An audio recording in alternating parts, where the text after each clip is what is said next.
Hello and welcome to Whisky.com, where fine spirits meet. And today we have more awards. This is the Whisky.com awards for the month August 2023, and we have plenty of whiskey this time. Last time it was we're a bit short on whiskey, but now we have plenty of whiskey. If actually you do have plenty of whiskey. I do have two of whiskeys that get a nomination or honorable mention that just didn't make it. The first one is the Loch Lee Our Barley. It's, I think, one of the first standard bottlings of the new Loch Lee distillery. And this is a new lowland distillery, very, very precise, very, very focused on from own barley, malted into the bottle in the end. They all do it themselves, and they have the Mr. Campbell, who is a very, very experienced person as a distillery manager, and he is the guy behind that. And excellent whiskey. Unfortunately, it's a really young one, so you can't play with let's just say it's a 3-year-old. You can't just play it in the upper leagues with a 3-year-old whiskey. It's just not possible. It's a good whiskey, but it just can't compare to a really good whiskey. Then we have George Dickel, 8 years old, which is a bit strange because they've written bourbon on George Dickel. That's a Tennessee one. Yeah. George Dickel is a Tennessee whiskey. Usually they should be proud of Tennessee whiskey. And still charcoal filtered, so it's a Tennessee whiskey. I do love it, but I do know that not everybody is that fond of George Dickel as I am. Yeah, it's just, I like this. I like their mellow as moonshine taste. Personal preference. And then we have that one I should have tasted, but Horst did it. You have been a little bit short on time. So this is Glenglassaugh, 12 years of age, and this is the already present Main Street bottle of Glenglassaugh, the 12-year-old. The distillery was mothballed until 2000 and something, 3, 4, 5, and then they started production, and then they, I think, sold it again to another company, and there had been old bottlings or old whiskey which was sold in those flacon bottles, very old, and during that time they accumulated maturing whiskey until they now are able to bring out their new flagship, the 12-year-old, and it's a very well done Highland whiskey and priced at $49.90 here at Whisky.com. Yeah. Depending on which country you buy from, it might vary a bit in taxes. So the silver award goes to the Ballechin, 18 years of age, and this is a whiskey from the foremost smallest distillery in Scotland, Edderdour, and they produce a peated whiskey, a smoky whiskey, and that's called Ballechin, after a distillery which was located somewhere in that region and produced smoky whiskey. It's just in some papers and nobody knows how that was located, but it was in that area, so they took over the name Ballechin. And the Edderdour distillery started again under the new proprietor Andrew Symington in 2000 straight.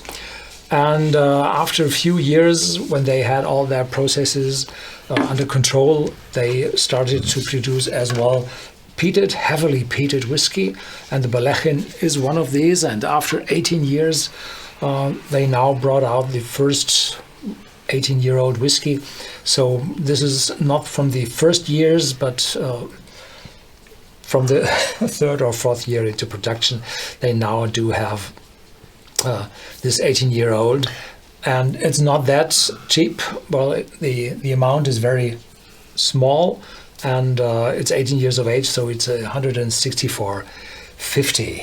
Yeah, the thing is, I like the story of Edderdour, because I think 20 years ago or 15 years ago you've written an article about Edderdour, and that article was very critical, because the stuff from Edderdour back in the days, there was a Pernod Ricard, and they had really not taken care of that distillery. So they had because it's fifth digit on their balance sheet, so it's nothing. This was nothing. Very it was small. just small, and nobody cared about it. Yeah. So it regularly overcooked, and they put soap into the distillery, and you said that it's not the good stuff. And now Andrew Symington really turned it around. And the good thing is, Ballechin is always Andrew Symington. I think with a really, really, really old Edredor, you might get the old stuff. It's all gone? No, it's all gone because the very old ones, there was just a 10-year-old on the market. Ah, okay. And the blended whiskey, the House of Lords. And so today, if you have a Edredor with 46% ABV, 10 years old, that's a new one. Yeah, no question about the 10-year, but are there not any older bottlings? No. No, okay. Yeah, so Nothing. it's all Andrew Symington now. It was like it's the good stuff. A mega corporation, and they just had one bottle. Yeah. Because that's divided into multiple bottles, no way. Yeah, he really turned it around, and that was really a bit of a doozy. Do we put it on gold? Do we put it on silver? Might have deserved the gold. I don't know. And what's very, very good is that the sales developed that well at Edredor that they now build a second distillery, exactly like the first one from the equipment. It's, more space and better to handle and easier processes, but this distillery equipment is the same, so they have twice the amount to produce, and so there's no longer a shortage, so it's there and it's there to stay. Yeah. Next one, the gold award is the Tullibardine 228 Burgundy cask finish, and I have to say, I think I had that as a reward several years ago. Then we had these gold stars and red stars, and I think I gave that a red or a gold star in that time. And this is a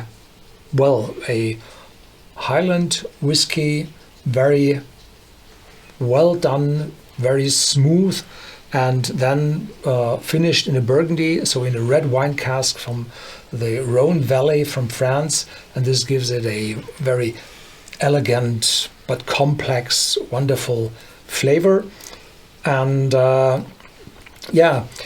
this is quite a cheap one, so it's $33.90 here at Whisky.com. So this is one of the very few gold whiskies we have with a gold medal. With a lower price tag than, let's say, 15. Or even more. Yeah, but I do know it. I think I've already had that one as well. Like when we did it last time, we did it together or something like that. And the 223, it's nice. I know I had it at the distillery. I had all of them at the distillery. That was when I tried it. And what is really interesting is, I think in 16-something, 70 or something, the first whiskey was distilled. The first Uskbar was distilled. 1494. 1494. Okay, 1494 even gives me the same point. Yeah, that was something else. But this distillery, or Tullibardine, says 1488. So how is that possible? It's because that was a brewery before, and that was written down to deliver some beer to the king. Yeah, the king passed by from the coronation in somewhere, and then they added their supplies, and this was written down, so it's 1488 for the end. It's very, very possible that they produced spirits as well then, but it wasn't recorded. Yeah, if they were able to do so. Dig a little bit deeper, probably they find something. Okay, so yeah, that was it. The best whiskey of the month, the Gold Award, Tullibardine 228 Burgundy cask finish. If you have a look at Whisky.com in the shop, you will find this whiskey as a standard, and you can buy it every time you want to, or anytime you want to. Thank you very much for watching, and see you next time.